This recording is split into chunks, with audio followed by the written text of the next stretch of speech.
Are you a salesperson and you have a disability insurance policy that has occupational classes? So before you stop working and apply for your benefits, you better get out your disability insurance policy, because these classifications can impact your disability insurance benefits.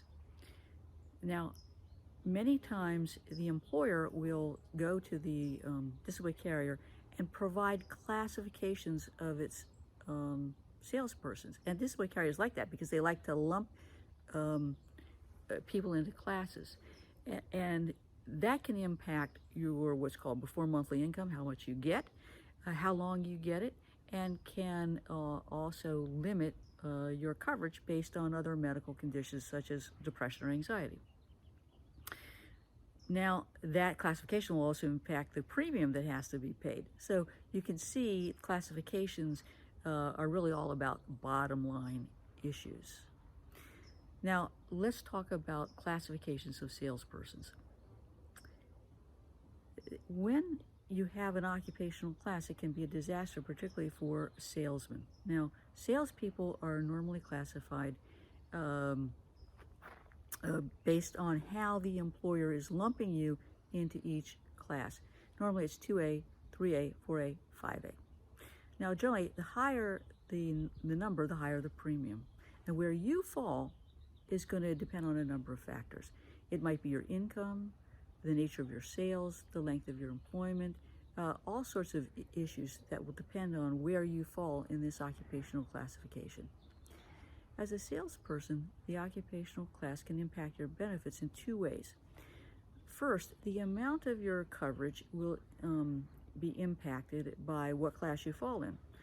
And some occupational classes don't include, in base calculations of benefits, monies that you really rely on. Commissions, bonuses, incentive bonuses, and that's not included in the calculation of the amount of your benefits. In other words, you may have insured just a base earnings and not all these other monies that add to your total income. And you don't want to learn after you've stopped working that your benefits are not going to be what you thought they were, or not as long as they're going to be.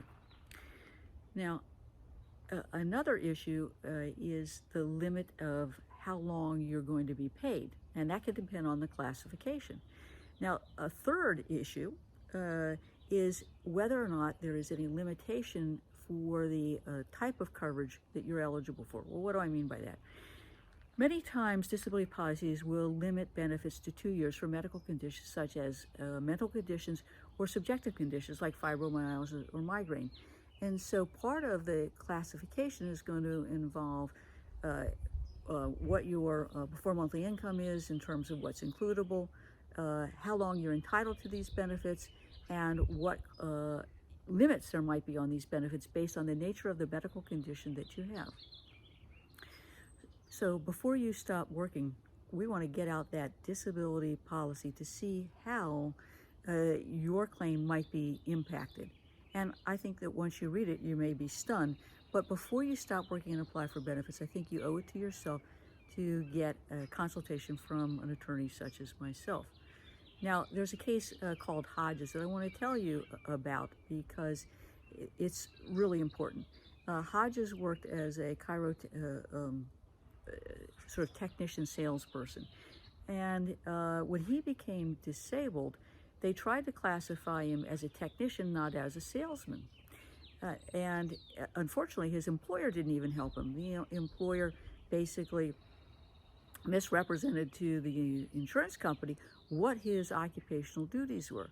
Well, of course, he appealed, and that was important because the way he was classified did not include commissions and other monies that were the source of his large salaries. What turned out to be crucial was the fact that Hodges supplied ultimately to the court documentation that established that his classification, his occupational duties, did involve sales. It involved going to doctor's offices and soliciting work and selling them different types of services. Now, he was able to prove that by virtue of the sales material that he was required to deliver, documents that showed the quotas that he had, documents that showed what his sales were, documents that showed how his bonuses were paid. Now, if he had not supplied that information during the appeal process, he would have lost out, because all of that needed to be in the file to rebut the carrier's classification and the employer's misrepresentation of his occupational duties. And ultimately, this meant over $900 per month in increased benefits to him. And over the life of his case, that was a lot of money. So don't let disability carriers like Cigna or even your employer misclassify your occupation for the purposes of cheating you out of money. You really do need the services of an experienced disability attorney who's going to be able to read that policy, tell you where the classification will fall, how you're going to be paid and how much you're eligible to be paid, whether there's any limits on your coverage, and what documentation needs to be submitted to prove your classification, because otherwise the carrier is going to play the game of trying to pay you as little as possible by misclassifying your occupation as a salesperson. If you have any questions about your rights to long-term disability benefits if you're a salesman, call me today at 727-894-3188 for a complimentary consultation. I want to make sure that you get the disability benefits you deserve and that your disability carrier and your employer are not robbing you of your financial peace of mind. Call me today at 727-894-3188 for a complimentary consultation.